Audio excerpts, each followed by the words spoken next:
മോചനത്തിന് വേണ്ടിയുള്ള അപേക്ഷയിൽ ധാരാസിംഗ് പറഞ്ഞ ഒരു കാര്യം മതേതര ഇന്ത്യക്കുള്ള മുന്നറിയിപ്പാണ്. ബ്രിട്ടീഷുകാരും മുഗളന്മാരും ഇന്ത്യയോട് ചെയ്ത ക്രൂരതയോടുള്ള വിഷമത്തിലാണ് താനത് ചെയ്തു പോയതത്രേ. ചരിത്രത്തെ വളച്ചൊടിച്ച് നിരപരാധികൾക്കെതിരെ ആയുധമാക്കുന്ന ആശയത്തിന്റെ സന്തതിയാണ് ധാരാസിംഗ്. ബ്രിട്ടീഷുകാർക്കെതിരെ ഈ രാജ്യം ഒറ്റക്കെട്ടായി പൊരുതിയപ്പോൾ അതിൽ പങ്കെടുക്കാതെയും പങ്കെടുത്തവരെ തള്ളിപ്പറഞ്ഞുമൊക്കെ ഒളിച്ചു കളിച്ച പരിവാരങ്ങളിലാണ് അയാളുടെ അംഗത്വം. ധാരാസിംഗിനെ ആയുധമെടുപ്പിച്ച തീവ്ര ഹിന്ദുത്വ എന്ന ആശയം ന്യൂനപക്ഷങ്ങൾ ശത്രുക്കളാണെന്ന നുണ ഇന്നും കുത്തിവെച്ചുകൊണ്ടിരിക്കുകയാണ്.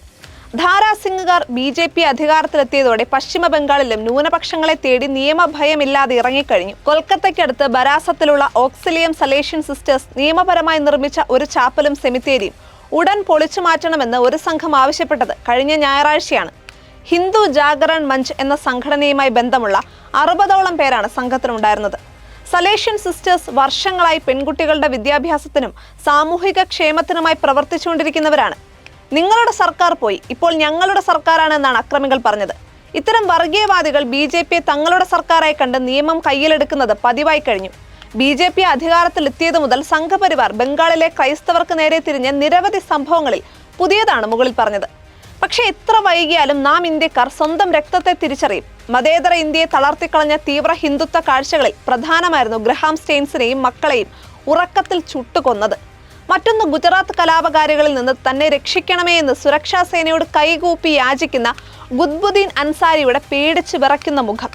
ഒന്നുകൂടിയുണ്ട്, തലയിലൊരു കാവിക്കെട്ടും കയ്യിലൊരു ദണ്ടുമായി കത്തുന്ന തെരുവിൽ ശത്രുവിനെ തെരഞ്ഞ അശോക് മോച്ചി. 2014 ഗുജറാത്ത് കലാപത്തിന്റെ 12ാം വാർഷികത്തിൽ CPM തളിപ്പറമ്പിൽ നടത്തിയ സമ്മേളനത്തിൽ അൻസാരിയും മോച്ചിയും കെട്ടിപ്പിടിച്ചു.